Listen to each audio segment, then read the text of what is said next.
Are live. And then as soon as I say we are live, we got some special guests here. We have my dogs that want to come cuddle. Look at them doggies. Hello, doggy. All right. Hey, the people want to see some help desk stuff today, okay? Go away. Okay, goodbye. Go away. Out. Out. Go. Out. Good Ellie. boys. Out. Out. Good Go. boys and girls. Good girls. They're all girls. I'm the only boy in this house. Ah! I'm outnumbered everywhere. Let's see. Let's check in on LinkedIn. How are things going? Let's see here.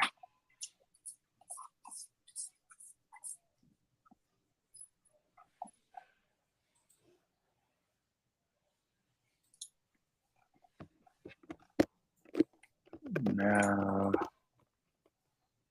very good. All right, so we're live on LinkedIn. Let's check in on YouTube.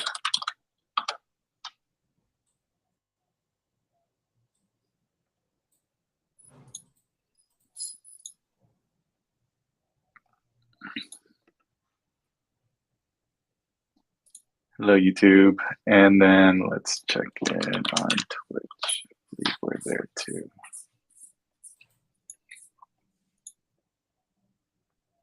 And we're the live there. All right.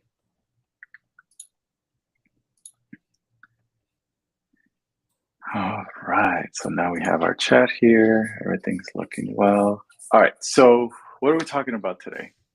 What do you want to talk about, Laura?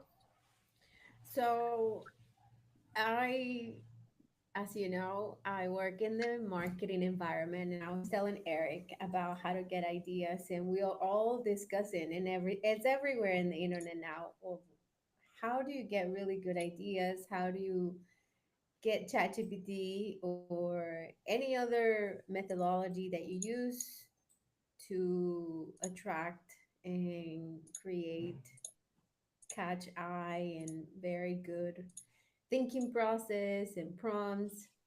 So let's do something like that, Eric. I Okay, know you yeah, have a so lot to teach me because I have only a couple of the notch of the top of that. walk through is like, how do I know which model to use? They all have their use cases. They're all good at. They all have their niches that what they're good at. Some are more well-rounded, where you can use them for general purpose things. That's kind of where ChatGPT and Claude are trying to be. Some are better at coding, some are better at emotional intelligence, some are better at writing and providing judgments. So what do I look at? So there's really three leaderboards that I look at. One's being managed by by Berkeley, um, which is reviewing the ability for um, language models to select tools or functions accurately. So this is more aligned with like what you guys are hearing with agents. Like I want to know um, which model is closer to being able to do task and essentially replace um, human logic in some of those processes. Um, so that's where the Berkeley function calling leaderboard comes in.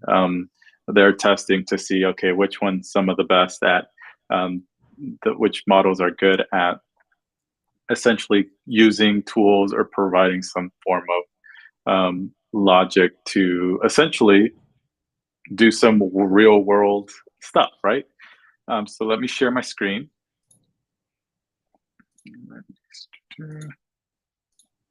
And then if I can, there we go. How does that look? Okay. Hold on, I have to do something real quick. Let me go in there. So GPT over there, 4 is at the top. Yes, so 4 Turbo is at the top. So there's different ways that you can categorize them. Some of them are by cost, some of them by latency. Give me one sec. By latency. Sorry, I'm just hearing myself. And I don't like that.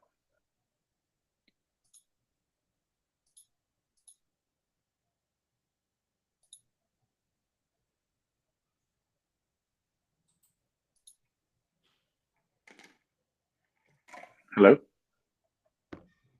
I can hear you. Okay.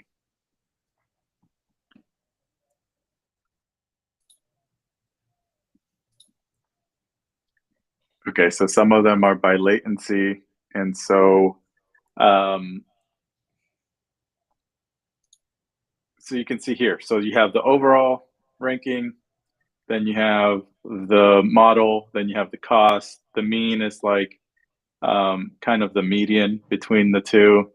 You can see that O1 preview is the most expensive. Why are they charging me $200 a month? This is why. Why is OpenAI doing their ChatGPT Pro for $200 a month? And it is literally because it costs a lot of money to run that model.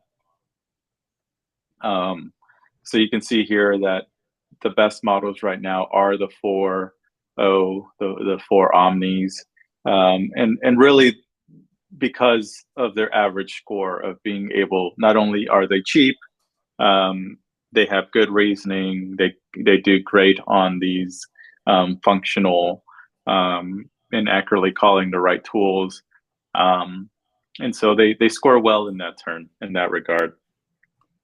And so that's kind of the reason behind 4.0 being one of the top threes. 01, although you can see that it scores a lot better on some of these single turn executions, it is not that, it's not out of this world, right? It's not crazy difference there. But once you look at the hallucination measurement, that's when you start to notice the difference that because it has that reasoning there, it's going to be a lot better and it's going to provide you less hallucinations. So where does Gemini stack? And they're not too, that's why it's a race, because they're not all too far out from each other. They're not too different. So it's like right now you can argue, okay, well, there's not that big of a difference between choosing Gemini, Pro, which actually has a better cost ratio than 4.0 if price is more important. I have a Especially, question. go ahead. So it looks like there are two versions of Gemini, like there are two versions of ChatGPT. GPT, and I wonder how would you know which one you're actually using when you are prompt to like do the execution? Like as a normal user, I would just go to ChatGPT, but I'm not sure whether I'm using the Turbo for O or the 4.0. Yeah, Neither I so know that difference in Gemini. yeah, there's a selection. You'll definitely know. So for let me show you. If you have the paid version of ChatGPT, there's you can select which version up here if you're on a Mac. You can see Okay. that you're using ChatGPT Mm, 4.0, O1, O Mini, or you can select more models here to select the others. And so, yeah, you can definitely select which version you're doing. Um, you can, and one of the mainly why they're named out by version is because when you go to a console, like a cloud console, or let's say Notebook LM, you'll be able to also, Notebook uses more of, let's create a new notebook here. So you can drag and drop your stuff here. So maybe I'm going too fast. What is Notebook LM? Essentially, you can create, you can create a organization or a circle of PDFs or YouTube videos or websites and stuff like that, and you can have it always linked to that conversation. And so you can have a deep dive conversation where it will actually create a a podcast for you. It's really cool. Like it's going to create like two people talking to you about the topic, about all the information that you provided from the sources. So it's a great tool to, like, if you're trying to learn something new, it's a great place to learn it. This is Google, so it's powered by Gemini. And so now let me see if there's a change. Can I set? There's nothing here. But if I go to Gemini, and here, let's do chat for Gemini. Got it. And so this looks very similar to ChatGPT. If you go to settings, I don't know. I don't know if Gemini is just Gemini for a reason, right? You can only use that version, the latest version, or whatever the free version of Gemini is. But where this comes into play is that when you go to your cloud consoles. So if I go to a console, let me just go to a console, cloud.google.com. Let me go to our organization. Oh no, I probably shouldn't be doing this online. But let me go to another account. No, don't want to do that either. So there's that little button at the top where it says the try Gemini, and I was wondering where is it that you could use it with. So you're in Google Cloud now.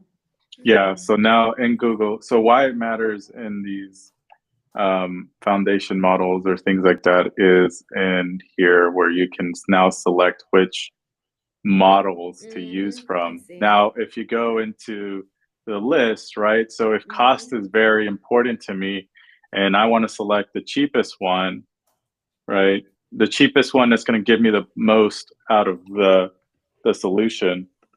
Let me see here. You can see that the Gemini 1.5 Flash is 48 cents, or like around 48 cents here per 1,000 calls. So it's going to be 48 cents per 1,000 calls. So comparing that with the OpenAI models, the mini is 84, Foro is 51. There's two different ones here. Oh, so there's one that's FC, which is function calling, for 51 cents. And you can go from there. So now that's why it's important, right? So there's so many now that you can select from. And if price is important, it's just selecting the right one. So this is for function calling. Like, hey, am I going to be able to I want to create AI to do something for me and use tools to use it. Will it be able to identify the correct tools to use when the time comes? And so this is why this leaderboard is pretty important. But then this leaderboard is for like execution, operations. You're trying to do something, right? You want AI to do something for you. But what if it's more customer facing? What if it's more even service, right? And right? retail. but even in those industries, more focus on having a conversation with the other person, right? Being able to be emotionally intelligent. And so then there's this emotional intelligent benchmark done over here, where now it is benchmarking as to which of these models is able to take the most emotional intelligence review, as when they're in conversations or reviewing conversations or reviewing transcriptions or reviewing interactions, observing interactions between two people. Will it be able to identify the emotional expressions, the context of the conversation? And so that's where I use the EQ bench for that. So it looks like, and a lot of these is they're just free. Berkeley is run by the Berkeley Computer Science Department, so that one is pretty trustworthy. It's backed by an institution. This one is like, okay, who are these people? Right? And who's saying who's creating these benchmarks? And so this one is done.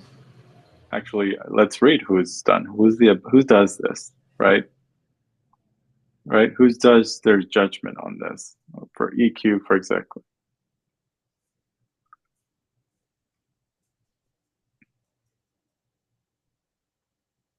So let's read it. So why emotional intelligence? One reason is that it represents a subset of abilities that are important for the user experience, and which isn't explicitly tested by other benchmarks. Another reason is that it's not trivial to improve scores by fine-tuning for the benchmark, which makes it harder to gain the leaderboard. And so EQ bench is a little different from traditional psychometric tests. It uses a specific question format in which to rate the intensity of possible emotional responses of one of the characters. Every question is interpretive and assesses the ability to predict the magnitude of the four presented emotions. The test is graded without the need for a judge, so there is no length bias, and it's cheap to run, only 171 questions, and then produces results that correlate strongly with human preference in the ARENA ELO and multi-domain benchmarks like MMLU. So that's what it does. That's the benchmark. But how is it judged, right? So yeah, that was kind of like the explanation of they are putting these tools to test. Exactly. But do who does it is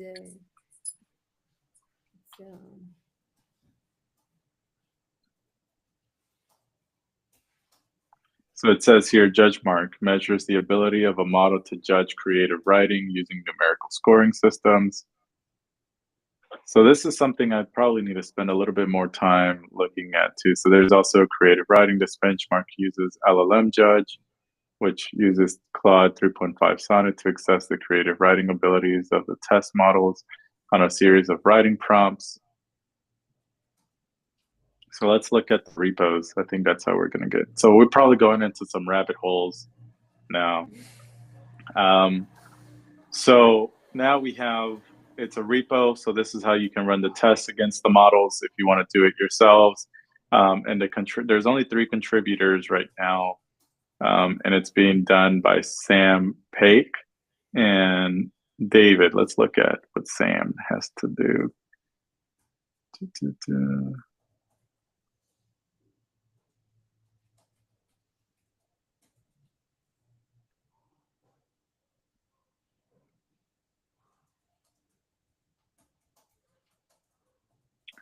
Let's look at who Sam Paik is. So they got a paper about it. Who's this guy?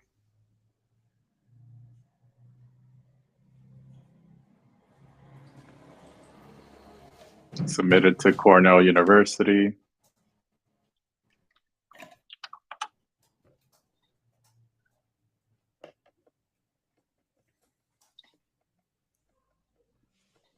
All right, so this is Sam Pick. He maintains the EQ side of things. Let me follow him, follow what's going on. All right, so that's Sam. Let's look into his paper. Yeah, so they introduced a novel benchmark design to evaluate aspects of emotional intelligence and large language models. So it looks like this is all new, right? And so he has an open source benchmark to provide this. So it's unique, right? It's novel. It's one of a kind. Who was at the top for the EQ?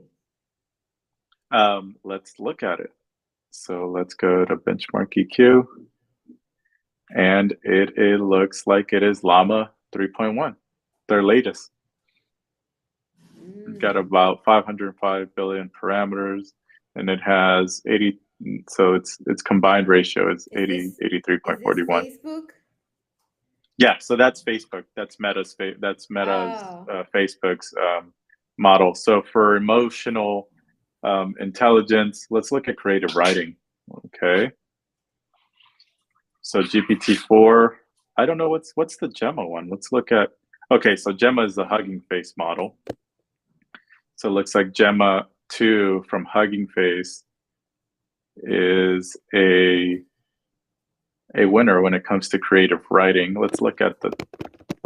Let's look at the top 10 for each one of them. So let's go back. So we have Meta. This is the first time I've heard of Gemma, actually. Yeah, so there's so many. There's so many. There's the whole Hugging Face, which is more of an open source. Elon has his own, which is Grok. Yeah, there used to be only a few. There's always been many models. Large language models or large language models, they're not new. They've been around for for many years now. It's just they haven't been good, or they've been very, very basic. And so the reason why the large language models are in the mainstream media now is because now they are either at human level or really good at what they can do or provide responses about. So there's OpenAI, there's Claude, there's Anthropic with Claude, there's Google's Gemini, and Google has a couple of others as well that aren't Gemini, they're outside of Gemini. There's Hugging Face, that is like an entire open source ecosystem, when they have many, because since it's open source, people can just copy paste and go on rabbit holes that they want. Then there's Grok, which is being used on the X platform and behind XAI. Also, he's also trying to use it for a lot of the Tesla projects. And there's so many more. I think a lot of the bigger countries probably have their own model now. There's Mistral, which I believe is a European one. But there's many. As you can see, because I don't even know what this RIRYS, and it's in the top 10, right? So we have Meta Llamas 3.1, we have Gemini 1.5 Pro, and second place for emotional intelligence. Then we have Claude 3.5 Sonnet for emotional intelligence, 4.0, 4 Turbo, and then this one, which is a Hugging Face. No, this is another Hugging Face version of it. Their scoring are just so they aren't really that different. They're doing pretty. They're like I said, it's a race. They're all pretty close when it comes to what they can do. Um, and so yeah, I'm thinking, all the RYS ones are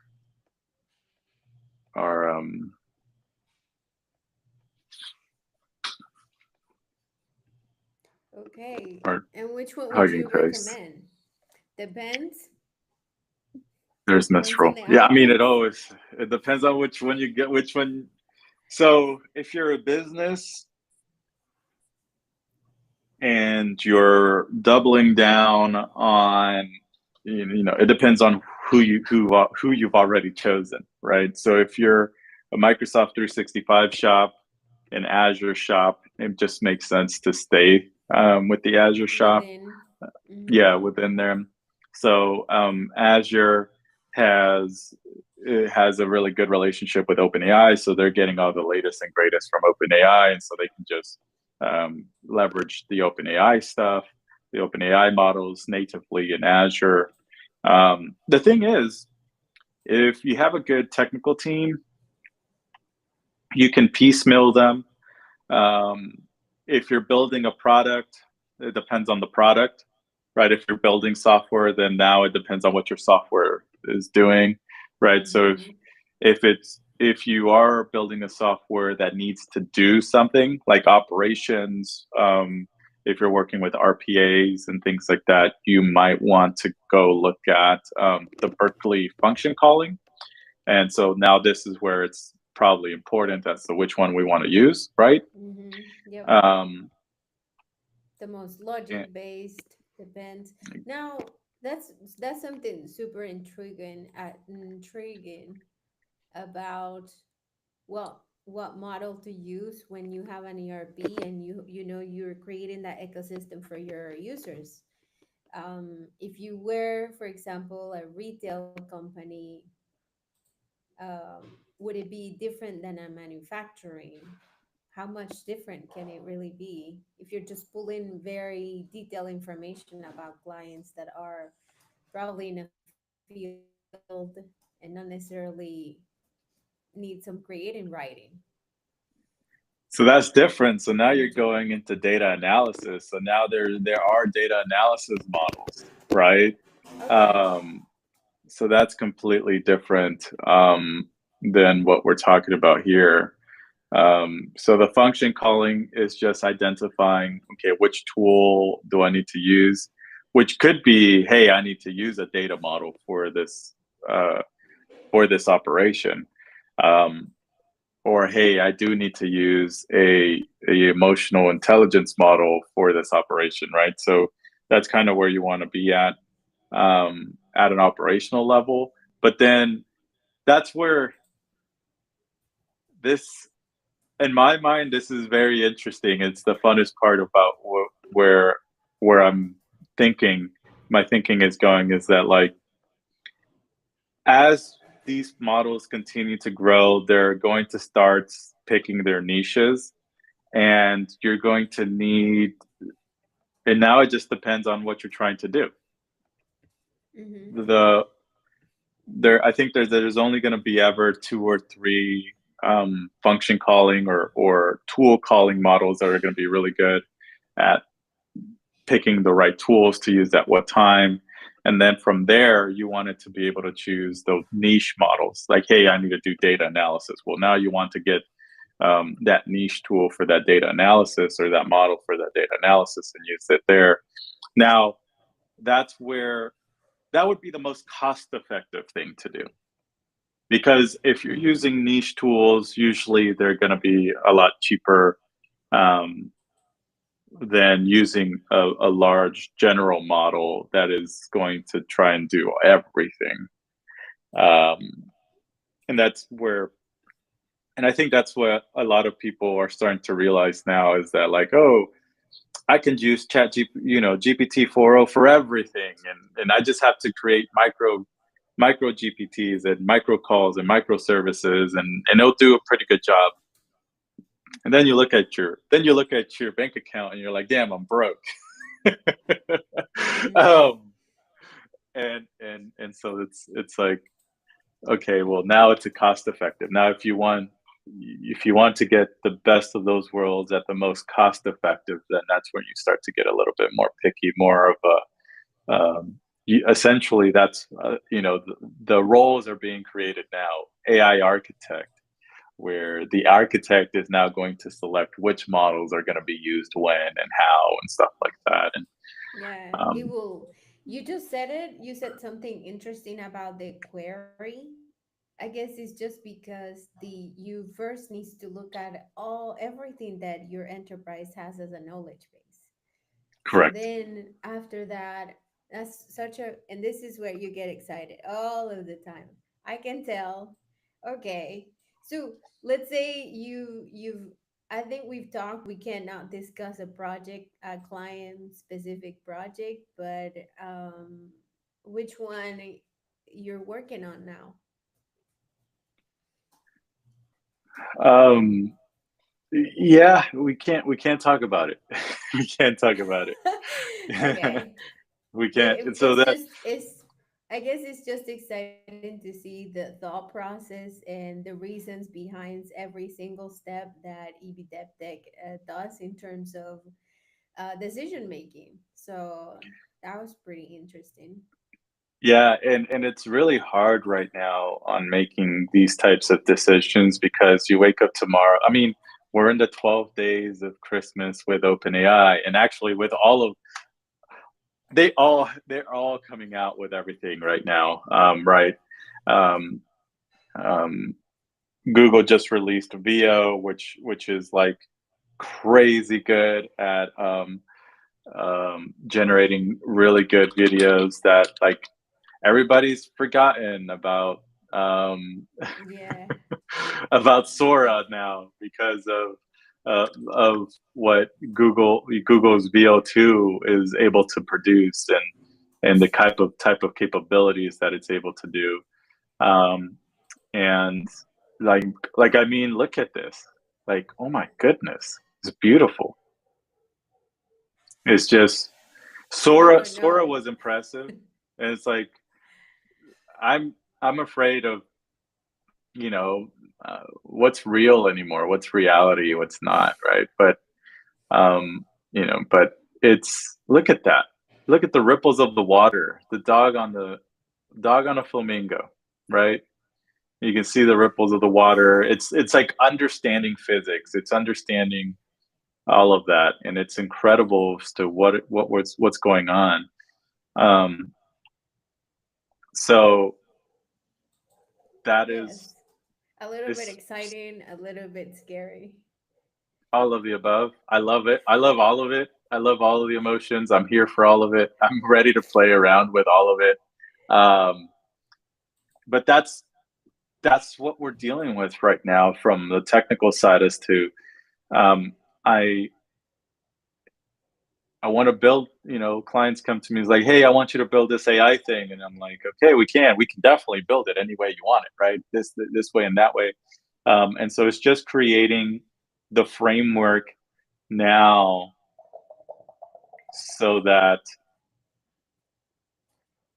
if we want to change to the better model, we could. So that I think if you're in the AI space and you're building these tools and you're building this technology, I would say build it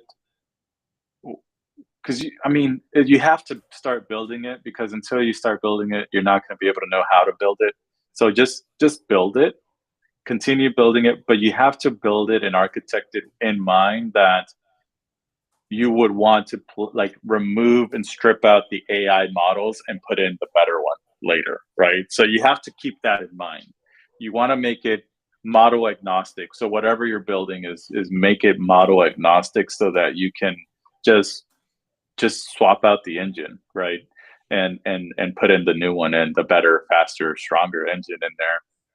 And that's always that's always going to take some work because it takes some time. But if you do it right and if you plan right and you architect it right, it shouldn't be too much of a hassle.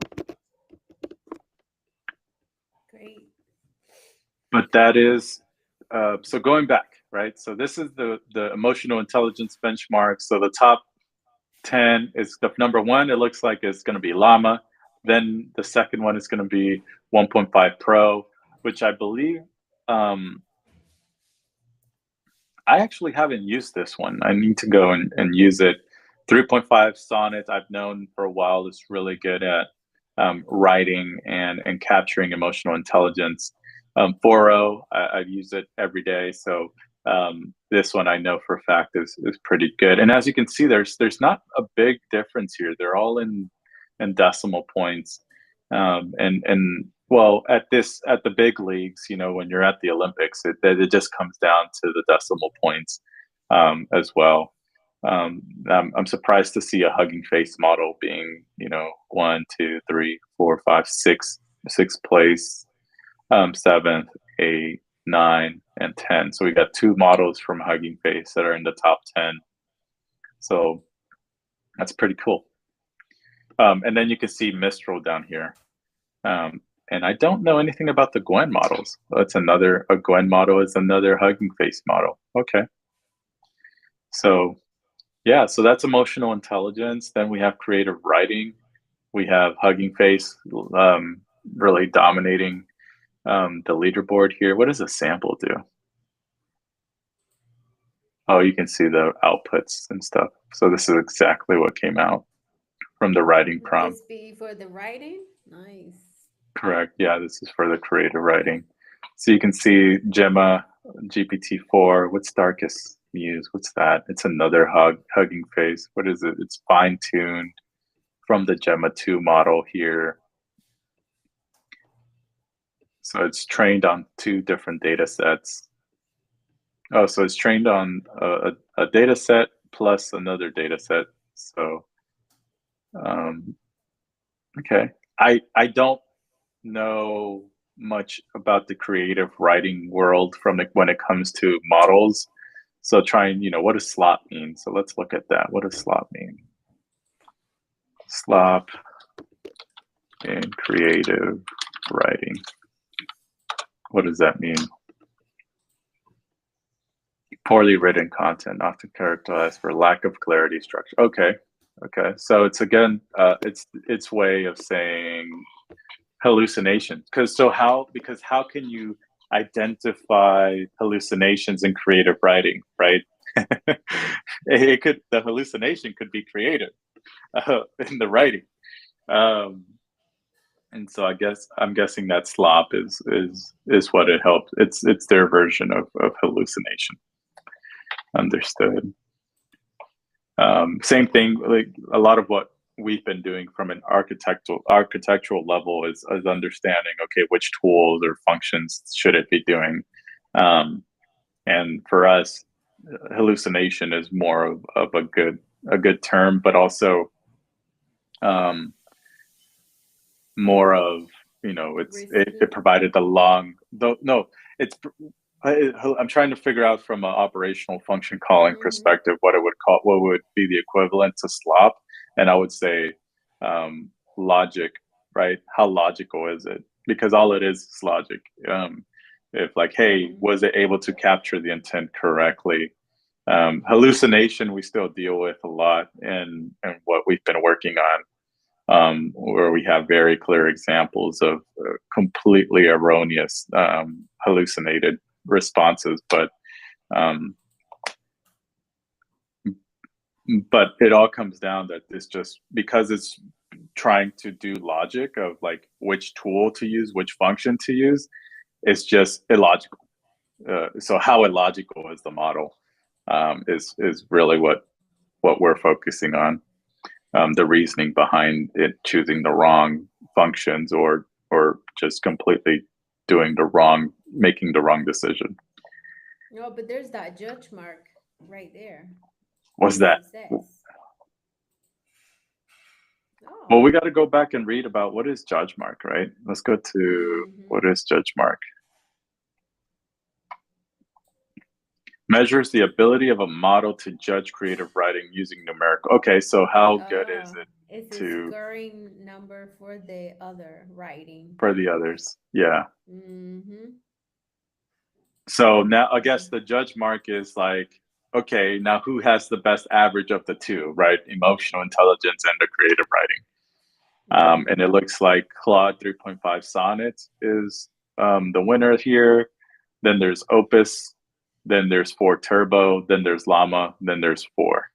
And 4.0 is down here as well. Mistral's in the top 5.0. So there, but And the here you can difference see a are, very yeah, you can difference. see they're very There's a big different. difference on average. Mm-hmm. So 3.5 Sonnet is definitely would be better at emotional intelligence and writing completely. So that's great. That's Mm-hmm. cool stuff. All right, so that's that one. I had one other one that it's called the SEAL leaderboards. So it's driven by expert driven private evaluations. And so you can look at, there's different versions here, and they have different leaderboards. So they have visual language understanding. You can see that 2.0, Gemini 2.0 is the best for visual language. Then it's Claude 3.5, Sonnet, the October version. Then it's Claude 3.5, the June version here. Then ChatGPT 4.0 is in 4th place, and then Gemini 15 Pro. So this is for language. Then they have it for some of these other languages as well. So you can see how it acts in your native languages. So Korean 0.1 preview is looking really good when it comes to your the Korean language, Japanese as well. And now agentic tool use. So for enterprise use case, right? So let's go into there, right? So what does this mean, right? It's for the language models to chain multiple tool calls. Again, going back to our Berkeley function calling, right? Gemini 4.0, things like that, right? But what the scale leaderboard is saying is that 0.1 preview is better than 4.0, than 4 Turbo, which Is if it you probably compare it, because go it, ahead. would it be probably because it's comparing other languages and mixing them all? Well, they're using other benchmarks, right? So they're using Tool Bench, Mm. Bench, API Bank, and Tool Comp. So they're probably measuring. They're probably trying to measure the same outcome, but the way that they measure that outcome is a little different. And so, as you can see here, there's a lot more information explaining how they're doing it here with the data samples and which tools and how they use those tools and those benchmarks and stuff like that. So, but you can see that there's still similarities. The top 10 are still very closely to the top 10 here. The only thing missing here would be Claude. I don't know why Claude is not on here. Maybe they don't test them at all. It is here. It's in the 20th rank here. But if we look at the top 10, Claude doesn't make it. I don't know why. But if you look at their tools, their agentic tools, Claude does make it to the top 10. All of the Gemini products are similar. You can see 4.0 is in, all of the OpenAI tools are in the top 3. Gemini 1.54. Let me put them side by side. That way we can have a better visualization of this. So if we look at them side by side here, 0.1 preview is 4th here. It's the first one there. When it's the first one over here, probably because of cost. Maybe they don't care about cost. Maybe they're strictly about output, right? So if we're talking about strict output, then yes, then 0.1 preview is the one. And maybe they don't care about cost because they're looking at it at an enterprise level. So maybe the cost is justified there at an enterprise level. But 0.1 preview, still in the top 10. 4.0 are the top ones in Berkeley's side by side. and then Gemini's eighth over here. And so that makes sense. This is, I mean, it's the race is so close that it's like, okay, how is it being measured at this point? And whoever, however they measured it, or maybe, maybe OpenAI pays scale and it tips the scale a little bit. I don't know. Who knows? But you can see that it's very close. It's very close, and it Mhm. depends on how you're using it and what your output is. And so all of the models are pretty close right now. But you can see that Cool. they're all. I don't think that you can go wrong with any of them if you just select one, right? As long as you're using any of the models, um, you're going to be ahead of anyone that is not using any model. So no model versus model is a clear distinction. Big difference. Yeah. Yes. Okay. Well, we can start wrapping up, and I'm gonna ask, is this the last workshop of the year? That's Is a tough it? question. I don't want to stop. Right? Maybe we have a Yes. Christmas one next week. Maybe we have a Oh, you Thursday want a to? one. No, maybe maybe the last one with you this year. I don't mind Yeah. hopping on here Okay. and playing around with everybody and wishing everybody Merry Christmas and going from there.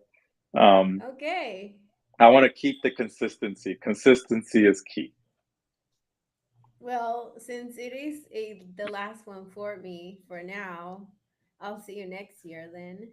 When I wish, I'm super excited.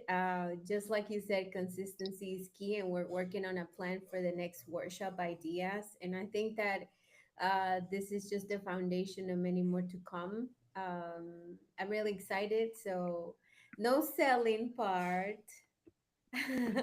Yeah, there's no No selling in selling part. Christmas and the No, holidays. there's no selling, there's only enjoy. But if you either anyone would like to plan ahead, discuss business purposes, and just go out without this creative idea that everything that we literally popped into in Eric is like, okay, Eric, let's go ahead and talk about large language models, and there you go. He just went on a very creative way and made it happen.